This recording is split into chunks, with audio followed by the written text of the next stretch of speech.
Good day, my friends. Let's talk about the Mongol army era. I said Genghis Khan's army because of its organization and system recruitment, and what is called the capacious English word wolf in Russian.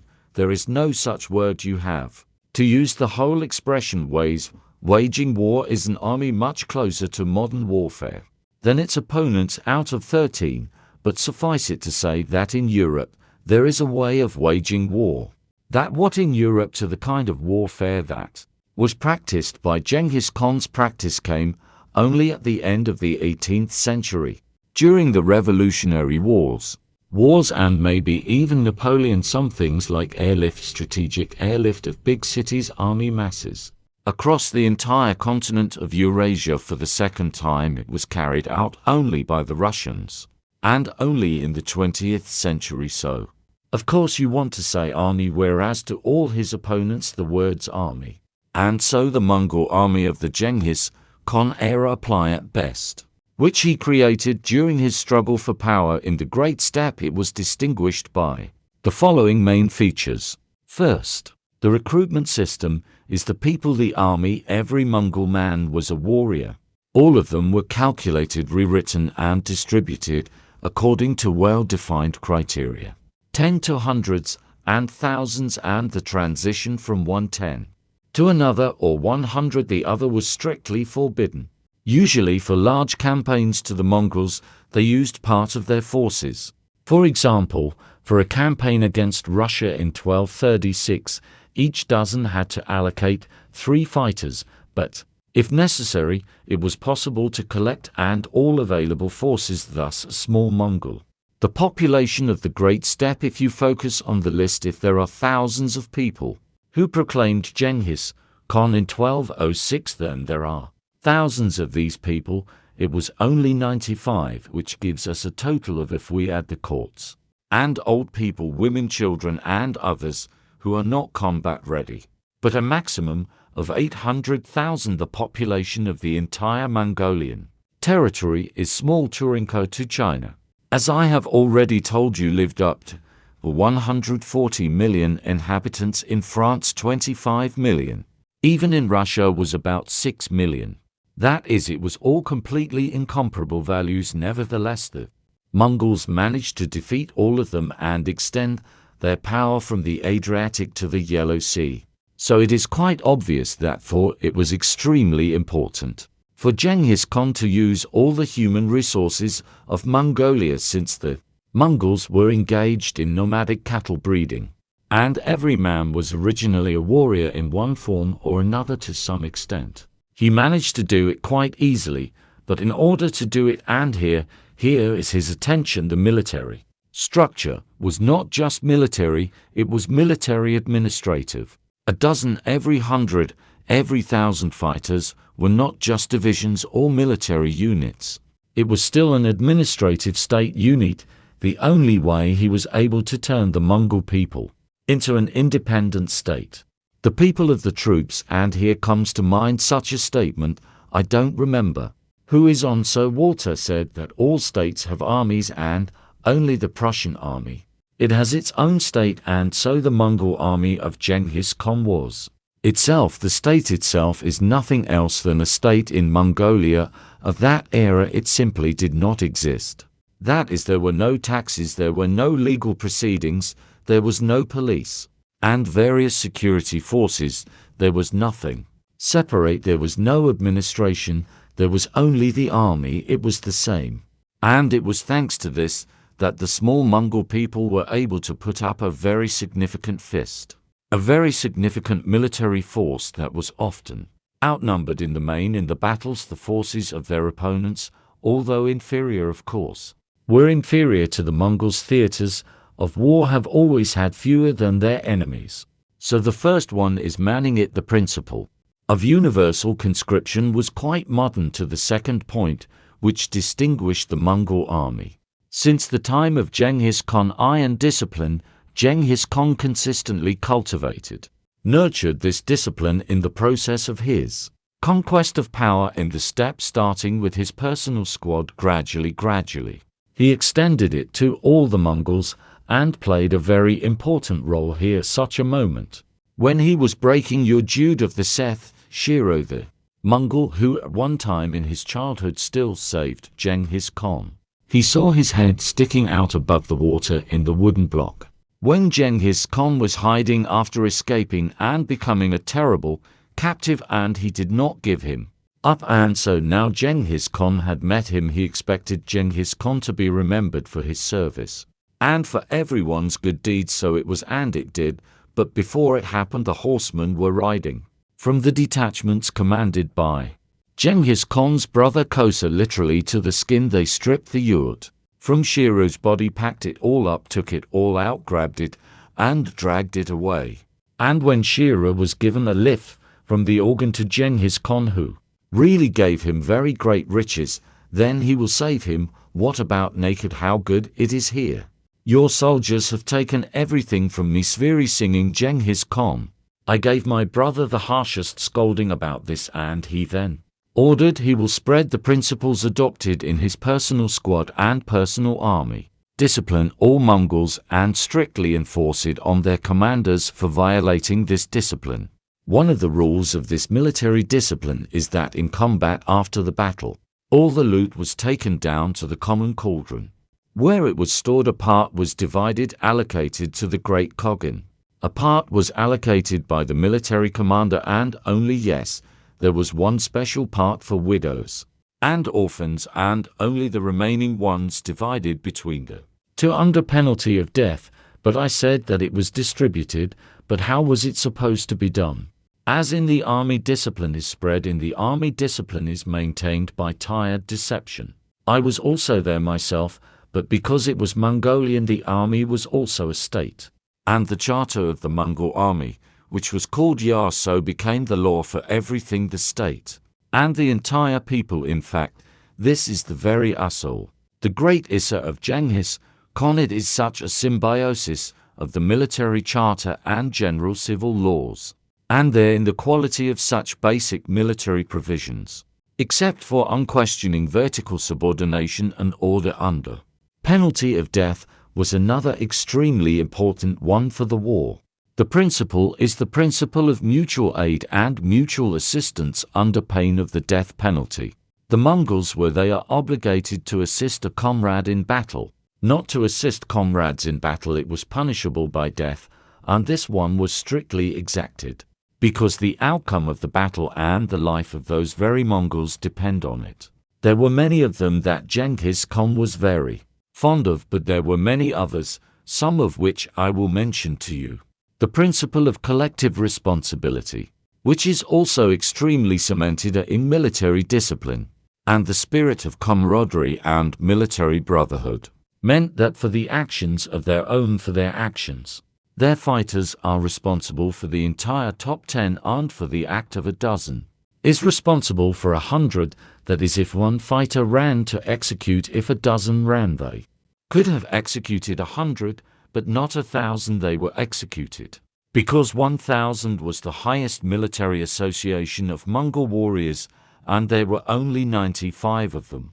To throw them around, Genghis Khan, of course, could not. There were no such cases, but compare this Mongolian one collective responsibility, one for all, and all for one under penalty of death from the Roman decimation. When for misdemeanors, for violation of discipline, for fleeing from the battlefield, executed 1 in 10 of each. On the 10th, I will execute you, a terrible punishment. That is really very strong. Here sat on the Roman army, and the Mongols, they executed all of them for running alone. Can you imagine how Mongol it was? Discipline was tougher, and Mongolian cohesion was stronger in the best years of victories. Genghis Khan's was closer than the cohesion of any other army anywhere else in the world. Similar to the cruelest disciplinary measures have never existed in military history. Discipline, especially against a background typical of the 13th century, I would say Freeman, even medieval, which was characteristic of all his opponents. The third element of the Mongol, the army, is a promotion for leadership positions, not by breed but by expiration date. What will happen to Russia later to do Peter the Great is not a very great success, by the way, or that will be extremely successful to do in France. In the French army of Napoleon Bonaparte, this was the principle of Genghis Khan during Kurultai of 1206. When he was proclaimed Genghis Khan Temujin, as well he himself said, he made an appointment for those who worked in the foundation of the state people. He personally assigned 950 nicknames the commanders of the Mongol army, and these 1,000 men they have already appointed. The centurions are the centurions Desiotnikov and Genghis Khan in my own. I have established everything like this. The rule is that the commander of the thousands who comes to visit the great Khan twice a year, he who listens to his teachings and fulfills them commands his thousands, and he who does not, he comes and doesn't listen, and then we commit violations. In the military, in this order he is removed from the command of the 1,000, and another is appointed in his place, so what accordingly it all went down and up to the top 10. Thus the Mongols they received in the 13th century a unique command staff, mostly people extremely talented, because Genghis Khan was a gift. Select those who are able to promote them, and branches to a very rare to we will put even strong talented ones. Managers often make helpful fools of themselves simply because, but the smart guy is with them a lot of hemorrhoids, a lot of trouble. He needs to explain the order. He thinks something to himself. They will still start arguing who is better to offer. No, it's better that it should be like this, the commander said, but he's a fool. He was ordered to go and do it. That's why often we are even promoted to senior positions by our managers. Such foolishness, but outstanding historical leaders like Alexander Macedonian, like Napoleon, like Stalin or Genghis Khan, they possessed a rare ability to promote really talented people. And we will see a whole constellation of Mongols, military talents of an amazing scale. But such an option to beat up Astsubo Bogota that took place in Pobedami from the Yellow Sea to the 3rd century, or its son of Frank Toy, who won in Indochina in South China, as a spoilage of Genghis Khan's first number also, who had distinguished themselves in many battles, or Jamie or Ji-Ben. And he had a constellation of warlords which in the world's military history is comparable only to two similar flashes in the sky talent with two similar constellations. These are the marshals of Napoleon and the marshals of Stalin, of course. If you have an army that is subject to iron discipline and is led at all levels, being able and talented people is a very big military advantage. And another very important point that almost no one usually talks about, rarely anyone remembers, is cohesiveness. With the training of the Mongol army, which was nowhere near in one opposing it in the military system, where did it come from? The fact is that the Mongols have such a system tradition to engage in about the main hunt when the tribe was divided 2 wings, and these wings gradually closed, driving all the prey into the cauldron, and then we mercilessly beat her up, and thus provided the tribe with game meat for the winter. For example, here is Tenj. I myself used this Mongolian technique common in many countries, all the tribes, in order to turn his way of training their units, because he practiced once a year. A roundup hunt is conducted by almost all personnel of the Mongolian army.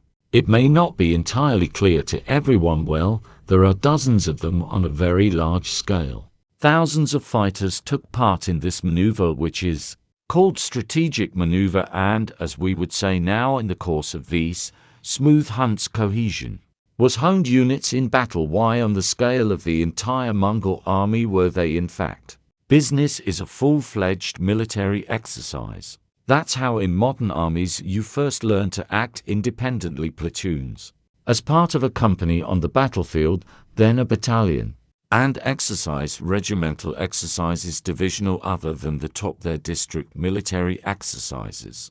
When the larger forces are involved, they are Wiesorups to work out the interaction of officers and soldiers in the battle. For yourself, imagine typical Vovika, what will be the Khwarezmsha, or Russian princes, or whatever. I don't know, Western European knights, that's even a lot of them, even they gathered all a large number. but not the first time each other sees. They are familiar only with the fighters his squad. Or if we talk about the Western Knights, of his convoy is a squad that came out of one castle, but there are 40-50 people maybe here. They are perfectly able to interact and act as a whole, but these there are a lot of cows. Their commanders see each other for the first time. They have no idea what they are looking for. What are these faces that are gathered around here? Capable of accounting for here is something that claims to be worth it over them. Commander King later and watches the first time. Can be in combat conditions for many years, and how he will command them. Here they are. That is why the medieval troops acted as they are usually described in historical chronicles. When you read there about some battle near Nicopol, the French knights, not listening to orders, rush to the attack, and there we can and for this mess all spun up. It is constantly in all European and Asian battles, too. From some may be the command of the other when no maneuvers were ever performed. And the officers commanding them were also trained on it. The troops just don't know how it will go away, but they did, and they had developed in on these regional hunts, in these military maneuvers, a whole communication system. That does not. Their opponents used messengers for this purpose, used drums of raising and lowering flags and even kites. They then borrow them from the Chinese. That is, there was such a developed system of command and control that it may have given more advantage to the Mongols than anything else. Because this one, it was definitely not for any of the opponents, and this is very important for any battle. And by the way, this is precisely why Genghis Khan did not just not ride ahead on a dashing horse like Alexander the Great, and even the 1,000th men personally forbade doing this by their commander. His task was to stand on a hillock and wait for a messenger from the commander, or there's some kind of signal to lead your troops who are fighting down there under this device. God forbid he will miss it. The order is not to see it in the confusion of battle. And after all, imagine a medieval one at home. A hand-to-hand battle is a cry for dust. The neighing of horses screams, the clash of weapons here you could easily have. You can't see it if you're fighting in this mess yourself. So the commanders were supposed to be behind the front line and provide control. And the command and the Mongols provide this, and now we have.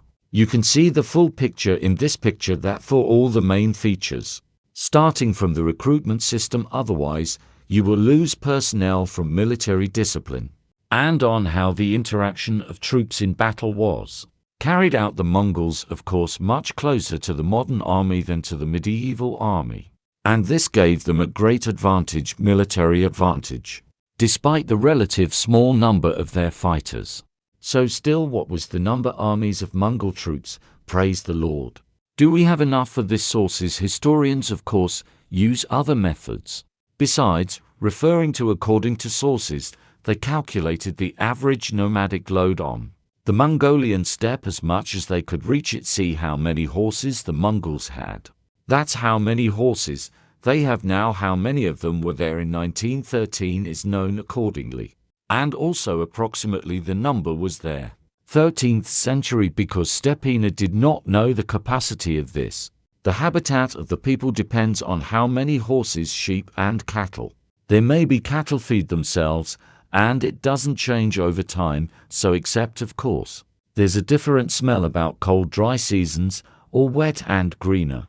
Then of course these difficulties in general are about here. I hear in the 13th. That at the beginning of the 20th century the number of Mongols was about the same we have. In addition, there are more, just an indication, really an indication of sources. This is from the collection of chronicles Rashid al-Din, the vizier of the Mongol Khans of Kaluhaid, who used the documentation from the great Khans inherited by Hulu Jigam Lugo and Dam.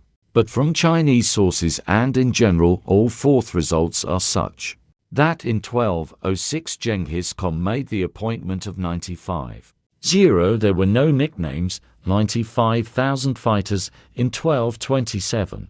The Mongol army numbered 129,000 soldiers, that is, it grew, but at the expense of joining different peoples.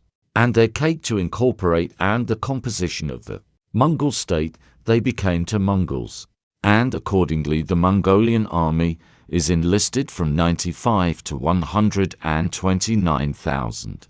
These are actually Mongolian troops. However, what could Genghis Khan have for comparison? The list of troops of the empire, 600,000+ people, but it is clear that there is a big difference between the list as part of the Chinese military department, where the number of rations was recorded, which was issued. These rations may be 300,000, and in fact, how many of them were stolen there? How many soldiers arrived?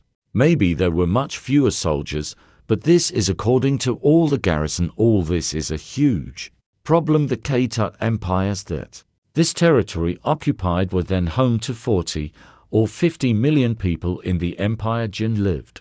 This is a huge number against them. A pitiful 800,000 tenge itself. Here another thing is what Genghis Khan calculated: 129. Mongols are notarial fighters, and of course, it won't be like this anymore. The terrible ratio of Chinese Anshujari was much higher anyway. Khwarezmshah's turn, as he thought, was up to 400,000 of fighters throughout this vast Muslim empire at various points, but like this in France. It is believed that there were 60,000 knights all over France, what together with their servant squires and others will probably give thousands under 300 fighters. But again, this is a figure that does not say anything about how much could be put to the front and sent to the campaign in a different way. The Mongols could have used all 129,000 before the war. They were not in one fist. It was necessary to leave forces to cover the headquarters for the defense of the borders there. But it is clear that he is facing tens of thousands of fighters. When Genghis Khan sends not Genghis Khan his heir, guess who will send troops to the western campaign? There will be 3 warriors out of every 10 mobilized.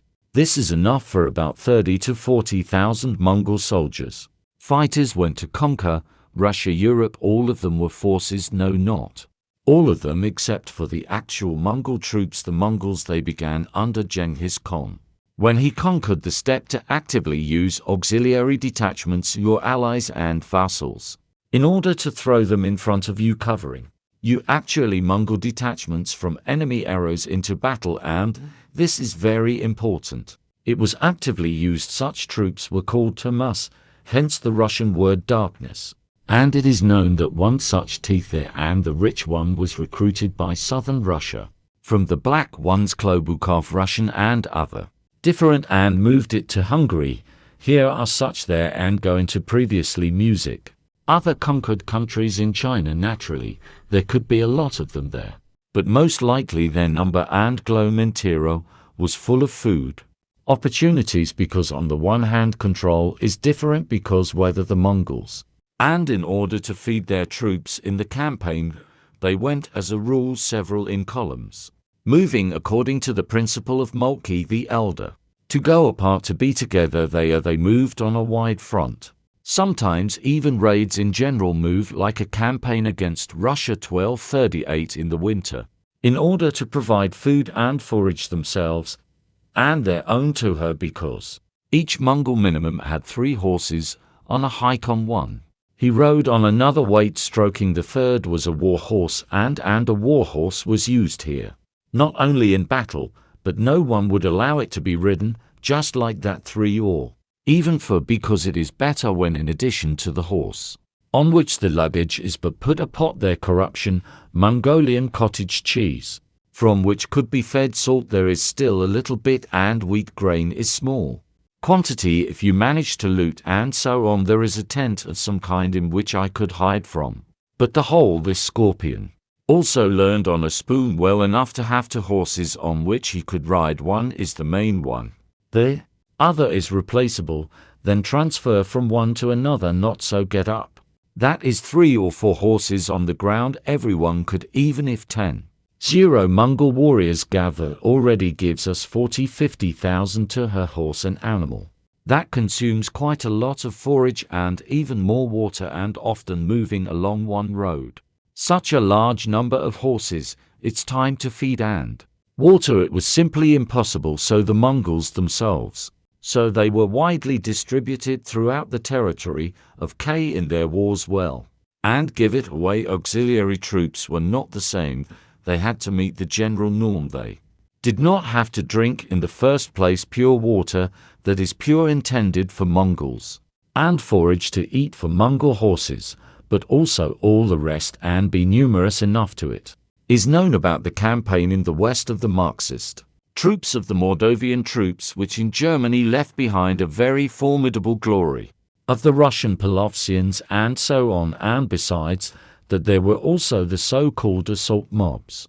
The assault mob ex-ball, which is used directly on the spot in order to catch arrows, the enemy, for example, during the storming of Vladimir.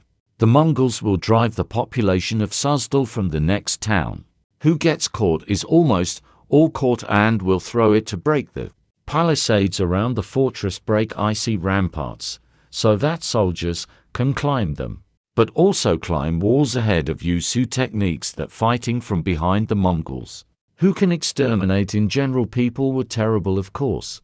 A terrible reception, a terrible sight, often psychologically lice, and resistance of the defenders, because the Mongols were being driven to this storming crowd of women, children, old people, and when they saw their wives and children and war parents in front of them, they could have easily lowered their weapons, which the Mongols were seeking a very cruel reception for. Genghis Khan's ruthless but basic principle was to keep the Mongol warriors alive, even if you have to sacrifice 100 or 200 li for this purpose. How much more is there? No one spared the inhabitants of the conquered peoples. The same goals were pursued by Genghis Khan, who used them quite deliberately. Method of mass terror, and especially disinformation about this terror, spreading legends about this terror, so that these terrible rumors about the monstrous crimes of the Mongols should run ahead of the Mongol army and paralyze the enemy's spirit of resistance. And we will talk about it. Still separate, but it often happened that the Mongols themselves spread this black legend. It was part of a campaign to suppression of intimidation, information suppression of the enemy during the war, all in order to hide the relatively small number of Mongol soldiers and save them from death, save their own.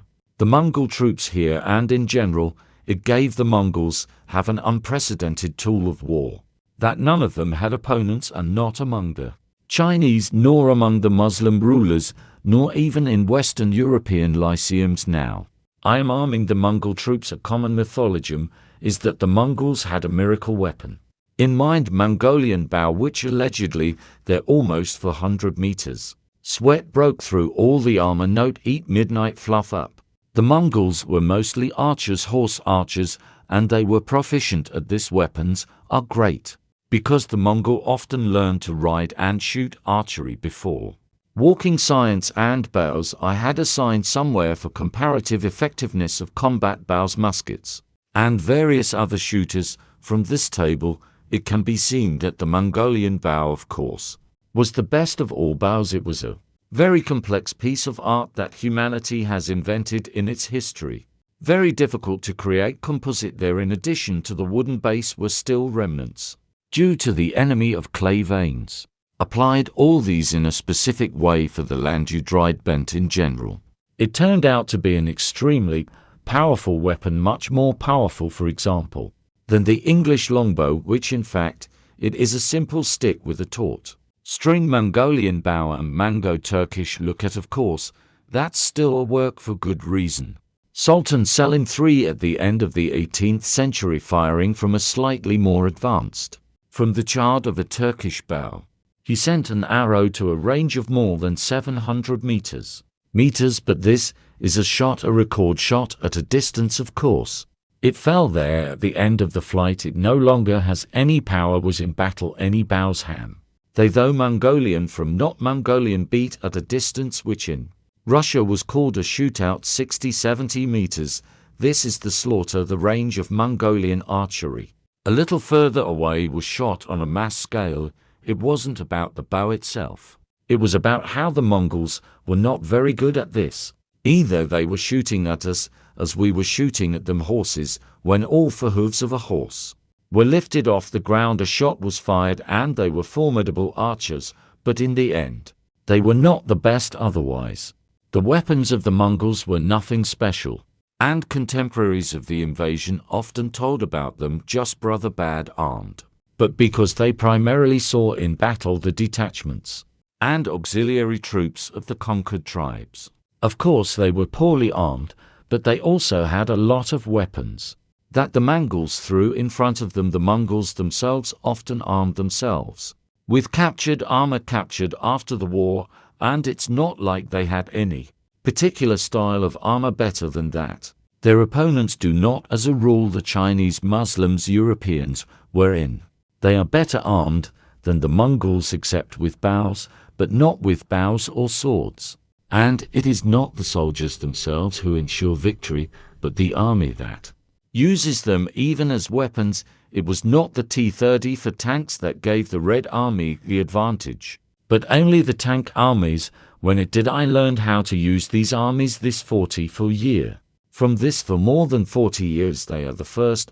I didn't even notice the Germans in the summer, but I was very tired of noticing them in order to justify your defeat. So it's a myth. The Mongolian bow was not a miracle weapon. The miracle weapon was the Mongol army itself, but they had heavy cavalry in contrast from many nomadic tribes. The Mongols made extensive use of heavily armed weapons, cavalry, and this is a horse protected by armor and a rider with a spear with a hook that can be pulled off by the enemy. Sedna, of course, he is also an archer. He also has a heavy one.